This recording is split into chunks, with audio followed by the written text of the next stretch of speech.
नमस्कार SN news Odia को आपण मानकु स्वागत। एबे बीएसएफ पदवी पाई बाहरिला विज्ञप्ति जानतु योग्यता कौन किपरि करिवे आवेदन। सीमा सुरक्षा बल बीएसएफ रे ग्रुप बी एवं सी अधीन रे मोट 162 खाली पदवी पूरण हेबो। एथिपाई नियुक्ति विज्ञप्ति दिया जाई अछि। एही नियुक्ति पाई ऑनलाइन आवेदन प्रक्रिया आरंभ होईछि। एही आवेदन प्रक्रिया 2024 जुलाई 1 पर्यंत चलिबो। बीएसएफ रे जोग देई देश सेवा करने को चाहूथुवा प्रार्थी माने धार्य तारीख भितर फॉर्म पूर्ण करि पारिबे। ग्रुप बी एवं ग्रुप सी अधीन रे सबु इन्स्पेक्टर एसआई हेड कनेस्टेबल एवं कनेस्टेबल 162 थिबा खाली पदवी पूरण पाई बीएसएफ एक विज्ञप्ति प्रकाश करिछि। एही नियुक्ति पाई आवेदन प्रक्रिया वर्तमान आपण शामिल होई पारिबे। एही पदवी पाई उपयुक्त योग्यता थिबा प्रार्थी माने 1 जुलाई 2024 निर्धारित शेष तारीख पर्यंत ऑनलाइन रे आवेदन करि पारिबे। जो माने आवेदन करबा को चाहुचंती से माने बीएसएफ रे ऑफिशियल वेबसाइट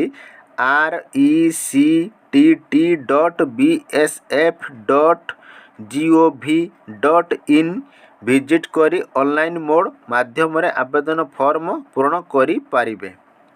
फॉर्म पूर्ण करिबा पूर्व प्रार्थी माने योग्यता एवं मानदंड जांच करिबा नित्यंत जरूरी।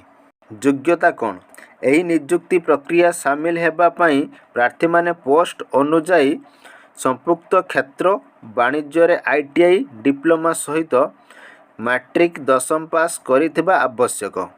एहा सहित प्रार्थी सर्वनिम्न बयस 20 बा 22 रु अधिक हेबा उचित नुह। पोस्ट अनुजाई सर्वाधिक बयस 22 रु 25 वर्ष रु अधिक हेबा उचित नुह। योग्यता विषय रे विस्तृत सूचना जानिबा पाई आपण प्रकाशित विज्ञप्ति देखि पारिबे। किपरि करिवे आवेदन एही नियुक्ति पाई आवेदन करबा को चाहुथिले प्रथमे ऑफिशियल वेबसाइट rectt.bsf.gov.in विजिट करंतु। वेबसाइट मेन पेज को नियुक्ति संबंधी एप्लिकेशन लिंक उपरे क्लिक करंतु। वर्तमान समस्त सूचना पर्याय क्रमे पूर्ण करी आवेदन प्रक्रिया संपूर्ण करंतु। शेष रे प्रार्थी निर्धारित शुल्क जमा करिबा उचित।